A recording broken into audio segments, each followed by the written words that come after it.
ওদের দাবির জন্য যারা রাস্তায় নামে এটা হলো ইউনূসের লজ্জা।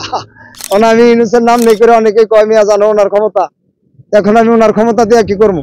ওনার ক্ষমতা দিয়ে উনি আমাকে 2 দিন জেল খাটাইতে পারবে, কিন্তু আমাদের যে শোষণ পদ্ধতির মাঝে উনি আটকে দিয়েছেন এবং আমাদের গোলামি ছাড়া গোলাম যে বানিয়েছেন, এই গোলাম বানানোর কারখানা থেকে উনি আমাদের কোনোদিনই মুক্ত করতে পারবে না। বুঝতে পেরেছি যে তোমরা খালি ভোট নেওয়া আর বিদেশে টাকা পাচার করো। এই 54 বছরে বাংলাদেশে বসবাস করে কোনোদিন আমরা রাস্তা আটকায় আন্দোলন করি না। সামনে যদি আমরা রাস্তা আটকাই অবশ্যই দেশবাসী আমাদের পাশে থাকবে। দাবির জন্য যারা রাস্তায় নামে এটা হলো ইউনূসের লজ্জা। আমি ইউনূসের নাম নেই করে অনেকেই কয় মিয়া জানো ওনার ক্ষমতা, এখন আমি ওনার ক্ষমতা দিয়ে কি করবো? ওনার ক্ষমতা দিয়ে উনি আমাকে 2 দিন জেল খাটাইতে পারবে, কিন্তু আমাদের যে শোষণ পদ্ধতির মাঝে উনি আটকে দিয়েছেন এবং আমাদের গোলামি ছাড়া গোলাম যে বানিয়েছেন, এই গোলাম বানানোর কারখানা থেকে উনি আমাদের কোনোদিনই মুক্ত করতে পারবে না। কারণ যদি উনি মুক্ত করতে পারতো তাহলে 24-এ যারা আহত হইলো কিসের জন্য আহত হয়েছে? ভোটের জন্য না ওই উপদেষ্টাদের শান্তি বিজয় এনে দেওয়ার জন্য? তারা তো আহত হয়েছিল যে এই দেশের মানুষকে একটি বাক শক্তি, সুষম বন্টন, গণতন্ত্র ফিরিয়ে দেওয়ার জন্য। কিন্তু তাদের রক্তে আমরা আজকে এত কথা বলি, তারা রাস্তা আটকাইছে, তাদের উপরে আমরা বল প্রয়োগ করি। সামনে যদি রাস্তা আটকায়, যদি তাদেরকে রাস্তা আটকানোর কোনো একটা ব্যবস্থা রাষ্ট্রীয়ভাবে দেওয়া হয়, তারপরে আমি আপনাদের মাধ্যমে প্রশ্ন করব। না, আমার প্রশ্নটা হইলো ওখানে যে দেশের তো বড় মাপের একটা বাজেট করা হয়েছে। আমরা জুলাইয়ের এই 36 দিন আন্দোলনে অ্যাম্বুলেন্স যোদ্ধা ছিলাম, আমরা জাতিসংঘের রেড ক্রসের দায়িত্ব পালন করেছিলাম। আমরা এই দেশবাসীর সন্তানের কথা চিন্তা করে নিজের জীবন বিপন্ন করে 36 দিন রাজপথে ছিলাম, কিন্তু আজ পর্যন্ত আমাদের নিয়ে কেউ কিছু করে না। ওরা এসে রাস্তা আটকা, ওনারা তো বড় বড় সুবিধা পাইছে। তো সুবিধা ভোগীরা তো সুবিধা পাওয়ার জন্য এগুলো করতেই থাকবে, একের পর এক তারা চালিয়েই যাবে। আর আমরা যারা সুবিধা বঞ্চিত, আমরা এভাবে কাকের মতো কাকা করতেই থাকবো, কারণ আমাদের কথা তো কেউ শুনছে না। এর আগের একটি ভিডিওতে আমি বলছিলাম যে আগে ছিল স্বৈরতন্ত্র, কথা বলতে দিত না, এখন হলো বাক স্বাধীনতা মুক্ত, এখন সারাদিন চিল্লাইলে কেউ শুনে না। সত্যিকার অর্থে আপনাদেরকে আমি সাক্ষী করলাম, এদেশের প্রায় প্রত্যেকটা মানুষ আমার ভিডিও শুনছে, কিন্তু তাতে কি আমাদের কোনো লাভ হয়েছে? রিক্সা চালকদের কোনো পরিবর্তন হয়েছে?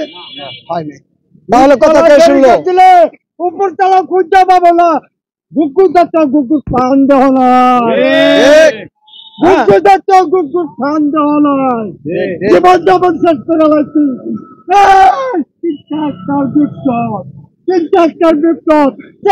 সরকারি আসুক, আমাদের দাবি মাইনে দিতে হবে, বাংলাদেশ চালাতে পারবে না কেউ। তো মনে করেন যে এখন আমাদের নিয়ে তো কেউ কিছু বলে না, আমরা তারা বলি শুরু করছে ইদানিং। সামনে ভোটের রাজনীতি আসতেছে, অবশ্যই 3 চাকার চালকেরা সবাই ভোটার, তাদের স্ত্রীগণ ভোটার, ছেলে মেয়ে ভোটার, ওরা একটা বিরাট ভোট ব্যাংক। যদি শহীদ মিনারের মতো এ সমস্ত জায়গায় বড় বড় স্টেজ করে তাদের নাম আর ছবি না দেখায়, তাহলে আগামীতে তো এরা ভোট দিবার চাবো না। এই পায়তারাটা তারা তৈরি করছে, কিন্তু এবার কোনো লাভ হবে না। কারণ এবার আমার এই চালকেরা বুঝতে পেরেছে যে তোমরা খালি ভোট নেওয়া আর বিদেশে টাকা পাচার করো, আর আমাদের কোনো হিসাবই করো না। এবার আমরা ভোট দেওয়ার আগে রাষ্ট্রীয় সম্পদের হিসাব চাচ্ছি। যদি রাষ্ট্রীয় সম্পদের হিসাব না করে যদি এ ধরনের ভোটের একটা ব্যবস্থা করা হয়, অবশ্যই আমরা রাজপথে নামতে বাধ্য হব। এই 54 বছরে বাংলাদেশে বসবাস করে কোনোদিন আমরা রাস্তা আটকায় আন্দোলন করি না। সামনে যদি আমরা রাস্তা আটকাই অবশ্যই দেশবাসী আমাদের পাশে থাকবে, কেননা আমরা দেশবাসীরই কাম করি, আমরা কোনো প্রাতিষ্ঠানিক শ্রমিক না। আমাদের যে অন্যায় করছে 54 বছরের হিসাব দিয়া যেতে হবে, এটা কোনো মাপ নাই।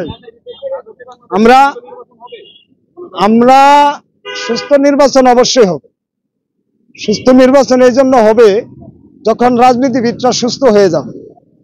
এখন কি আপনি মনে করতেছেন যে অসুস্থ হয় নির্বাচন?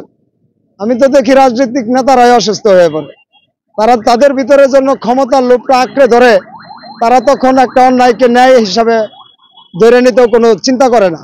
কিন্তু রাজনীতিবিদরা যদি সুস্থ হয়ে যায়, আশা করি এদেশে এই বিশ্বের ইতিহাসে সবচাইতে একটি সুন্দর নির্বাচন হবে, যে নির্বাচন এতটা ফেয়ার একটি নির্বাচন বাংলাদেশে হবে। কেন হবে জানেন? যে আমাদের দেশে কিন্তু শিক্ষার হার বাড়ছে। এরা আমাদের যত গরিব দরিদ্র যাই মনে করুক, শিক্ষার একটা হার কিন্তু ইতিমধ্যে বেড়ে গেছে। শিক্ষা যে জাতি যত শিক্ষিত সে জাতি তত উন্নত। আমাদের যদি অবস্থা দুর্বল থাকে কিন্তু শিক্ষার হারটা আমাদের মধ্যে বৃদ্ধি পেয়েছে। আমরা ইতিমধ্যে বুঝে গিয়েছি এই ভোট নিয়ে এটার কোনো টালবা আনা না, এটার টালবা আনা হলো এই শ্রমিকের অর্থ